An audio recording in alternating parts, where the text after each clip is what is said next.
America, Israel और Iran युद्ध अब खतरनाक मोड़ ले चुका है। एक तरफ इजरायल ने ईरान पर 50 फाइटर जेट से एयर स्ट्राइक की, तो इसके जवाब में बौखलाए हुए ईरान ने एक साथ 5 देशों पर बैलिस्टिक मिसाइलें दाग दी। सऊदी अरब से लेकर कुवैत, बहरीन और यूएई पर ईरान ने ताबड़तोड़ ड्रोन और मिसाइल अटैक किए। लेकिन सबसे बड़ा नुकसान तो कुवैत को हुआ है। ईरान ने कुवैत की लाइफलाइन यानी कि वहां के वाटर प्लांट को निशाना बनाया। जिस वाटर प्लांट से कुवैत के 90% लोगों को पानी सप्लाई होता था, वहां ईरान ने इसे उड़ा दिया। कुवैत के बिजली प्लांट को भी हमले से तबाह कर दिया गया। ईरान ने पिछले 24 घंटे में कुवैत पर एक के बाद एक 14 बैलिस्टिक मिसाइलें और 12 ड्रोन से हमले किए हैं। कुवैत के अमेरिकी बेस को भी निशाना बनाया गया है, जिसमें कई अमेरिकी सैनिक घायल हुए। दरअसल अमेरिकी फौज ईरान में ग्राउंड ऑपरेशन की तैयारी कर रहा है और कुवैत के बेस पर अमेरिका के मरीन्स को उतारा गया है। यही वजह है कि ईरान ने अब कुवैत पर बमबारी तेज कर दी है।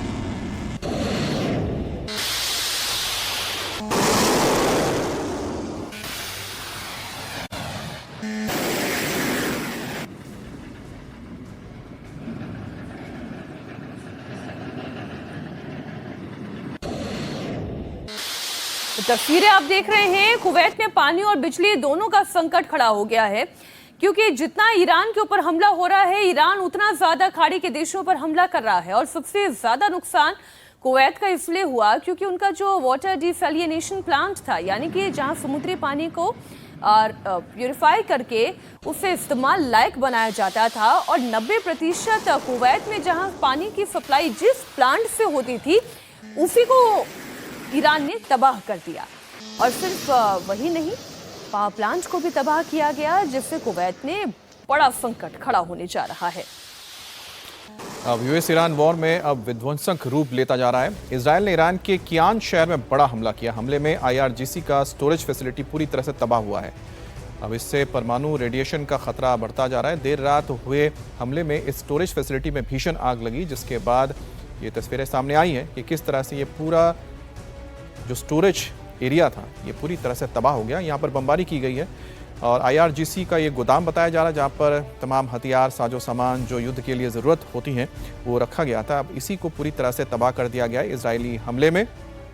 और इसका नतीजा ये है कि आसपास बताया जा रहा है कि अगर यहाँ पर कुछ रेडियो एक्टिव मटेरियल रखा गया होगा तो उसके चलते रेडिएशन हो सकता है। हालांकि अभी तक ऐसी कोई बात सामने नहीं आई है, ना ही इसके बारे में कोई पुष्टि हुई है।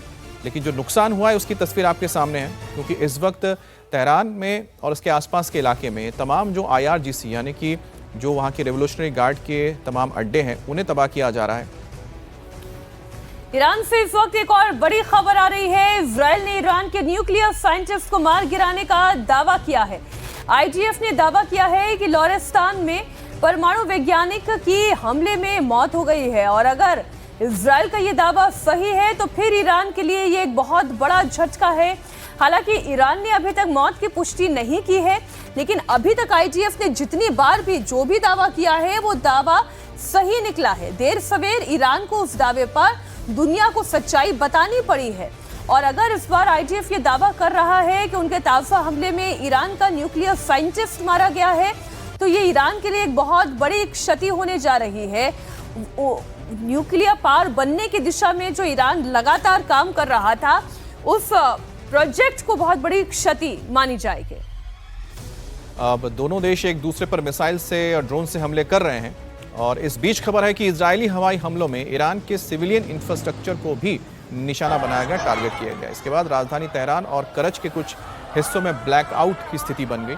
ईरान के उजरा मंत्रालय की ओर से बताया गया कि तेहरान और उत्तरी इलाकों में बड़े स्तर पर बिजली की कटौती की गई। हालांकि कुछ इलाकों में बिजली बहाल कर दी गई है। ये तस्वीर आप देख सकते हैं कि जिस वक्त हमले हुए उसके बाद पूरे इस इलाके में आपको अंधेरा दिखाई दे रहा होगा। ब्लैकआउट यानी कि बिजली गुल है। सड़कों पर जो गाड़ियाँ जा रही हैं उनकी जो हेडलाइट्स हैं वही सिर्फ जलते हुए नजर आ रहे हैं। दूसरी तरफ आपको एक और तस्वीर दिखाएंगे जहां ब्लैकआउट के बाद बड़ी तादाद में ईरानी लोग सड़कों पर निकल आए और उन्होंने वहां पर नारेबाजी की इजरायल और अमेरिका के खिलाफ। लेकिन अब धीरे धीरे जो ये लड़ाई है, ये जो जंग, ये देखिए यहाँ पर लोगों को आप देख रहे हैं जो अपने मोबाइल के फ्लैशलाइट जलाकर अपना समर्थन सत्ता के लिए दिखा रहे हैं। और यहाँ पर इजराइल और अमेरिका के खिलाफ नारेबाजी हो रही है, अल्लाहू अकबर के यहाँ पर नारे भी लगे हैं। और दरअसल इसलिए क्योंकि यहाँ पर जो हमले हुए उसके बाद पूरे इस इलाके में बिजली गुल हो गई। यूएस इजराइल के हमले के पलटवार में ईरान ने भी हमला तेज कर दिया है। ईरान ने दक्षिणी इजराइल में केमिकल प्लांट पर मिसाइल हमला किया, जिससे प्लांट में भीषण आग लग गई। इलाके में जहरीले रिसाव का खतरा पैदा हो गया और लोगों को घरों में ही रहने के आदेश दे दिए गए हैं। हमला न्योत होवाव इंडस्ट्रियल जोन में हुआ, जो बियरशेवा शहर से करीब 9 किलोमीटर दूर है। हमले के बाद अधिकारियों ने आसपास के लोगों को घरों में ही रहने और खिड़कियां बंद रखने की सलाह दी है, क्योंकि प्लांट में खतरनाक केमिकल मौजूद है।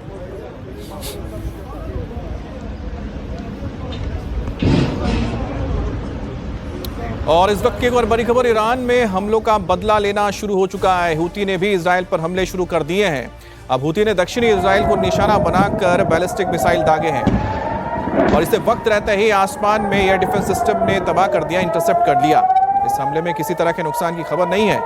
अब यमन की ओर से पिछले 2 दिनों में तीसरी बार ये मिसाइलें दागी गई हैं। इसका मतलब साफ है कि जंग का दायरा और बढ़ गया है। अब लाल सागर तक ये दायरा फैल गया है, जहां पर हूती विद्रोही, जो ईरान के समर्थित विद्रोही हैं, वो अब इजराइल के ऊपर हमले कर रहे हैं। और इन हमलों की तीसरी खेप यहां पर देखने को मिली है जब मिसाइल दागे गए। हालांकि दक्षिणी क्षेत्र को निशाना बनाया गया था, तो दक्षिणी प्रांत है इजराइल का, लेकिन एयर डिफेंस सिस्टम ने हूती के मिसाइलों को आसमान में ही इंटरसेप्ट करके तबाह कर दिया है।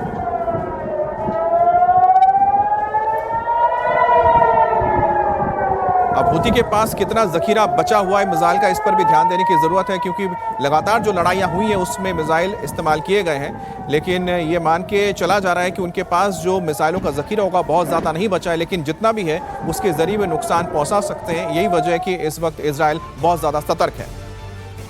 इस बीच ईरान के सहयोगी मिलिशिया ने भी हमले तेज कर दिए हैं। हूती ने इजराइल पर मिसाइल दागी, तो इराक में भी अमेरिकी ठिकानों को निशाना बनाया जा रहा है।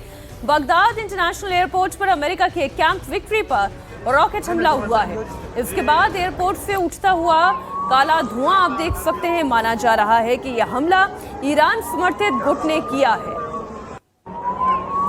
दरअसल इस वक्त अमेरिकी फोर्सेस अब जमीन के जरिए ग्राउंड पर लड़ाई लड़ने की तैयारी कर रही है। तो उसमें वो तमाम अगर जोन हम कहें जहां से अमेरिकी फौज ईरान में एंटर कर सकती हैं, उसमें एक इराक है, एक कुवैत है, वहीं समुद्री रास्ता है, खाग द्वीप है। यहाँ से अमेरिकी मरीन फोर्सेस भीतर जाने की कोशिश में है और इसलिए ईरान बौखलाया हुआ है। वो कुवैत पर बमबारी कर रहा है, वो इराक पर बमबारी कर रहा है।